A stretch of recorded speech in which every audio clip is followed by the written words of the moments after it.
Good afternoon, everyone. I'm Chlieve Dongdong, the first discussant of Group 7, where in this topic we were gonna tackling about what is minimalism art.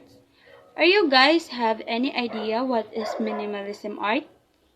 So, in this video, we will know more further what is minimalism art is all about. So, to know, is minimalism art is a design or style in which the fewest and most basic elements are used to get into greatest effects.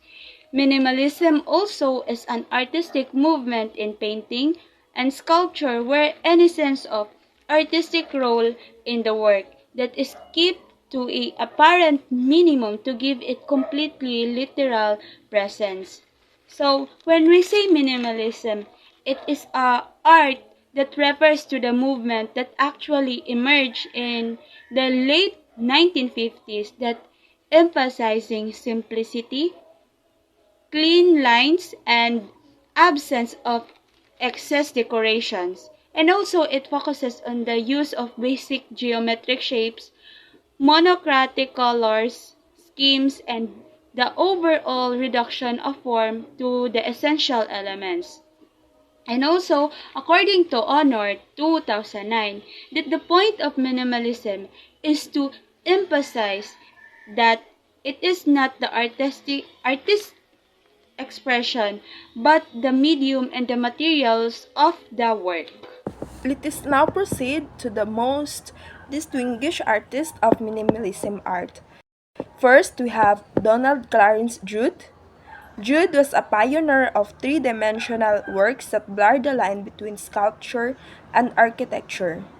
We also have Frank Philip Stella. Stella famously declared, "What you see is what you see," emphasizing form over narrative. We also have Ellsworth Kelly. Kelly's work focused on pure abstraction, often inspired by his observations of nature.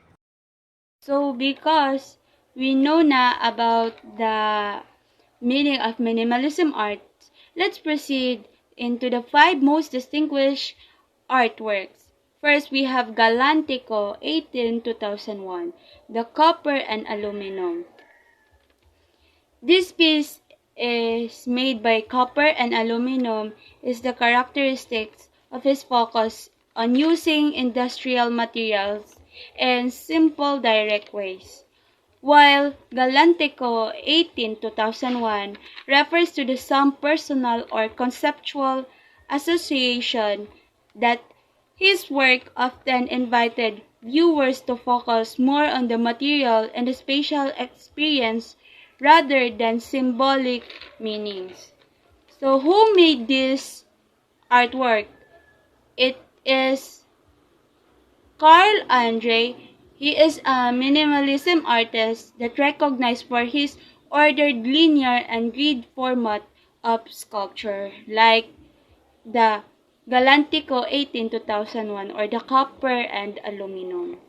We also have Cube from 1963, painted steel and aluminum by Stillwet, is a seminal work that reflects the artist's early exploration of conceptual art and minimalism. Lewitt was a pioneer in these movements, focusing on geometric forms, simplicity, and the idea that the concept behind the work of art is as important as its physical execution.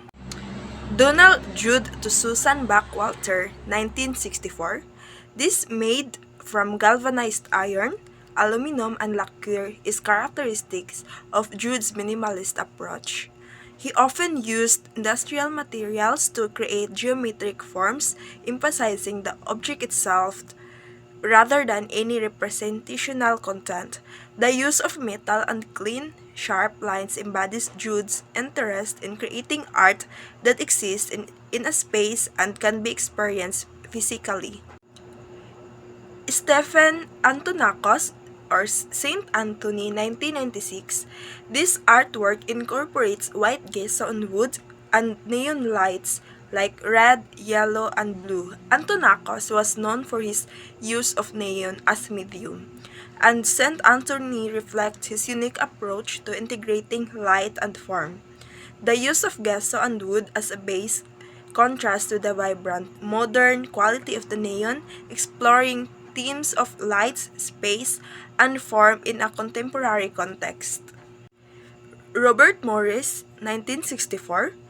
This sculpture made from lead-over wood is part of Morris' exploration into the relationship between material, space, and the viewer's interaction with the object.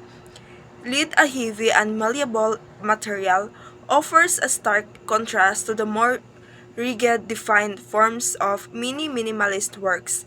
Morris' use of this material underscores the tension between the soft, natural world and the often geometric structures of minimalist art.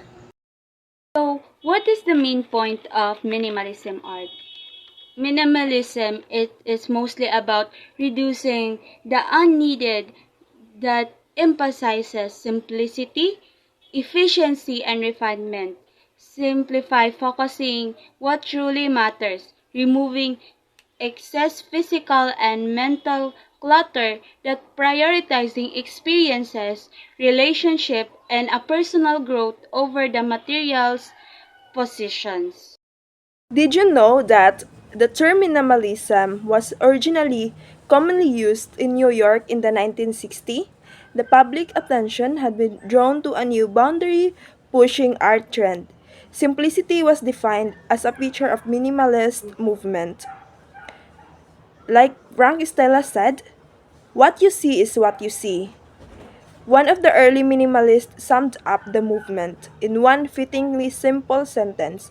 And lastly, minimalism is a pieces that didn't express anything but themselves.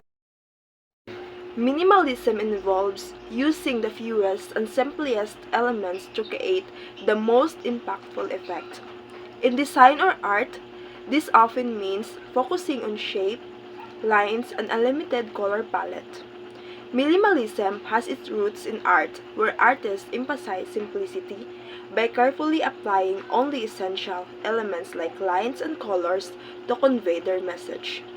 Minimalism extends beyond art into life, emphasizing the importance of owning or engaging with only what holds meaning or value. It encourages focusing on what truly matters, both for yourself and the people you care about, rather than being burdened by excess. To sum it all, minimalism is mostly about reducing the unneeded and emphasizes simplicity, efficiency, and refinement. Minimalism encouraging the things we value much and eradicating everything that holds us back. Minimalism is all about preserving only what gives meaning and purpose to our life and the lives of those who care about and getting rid of much else.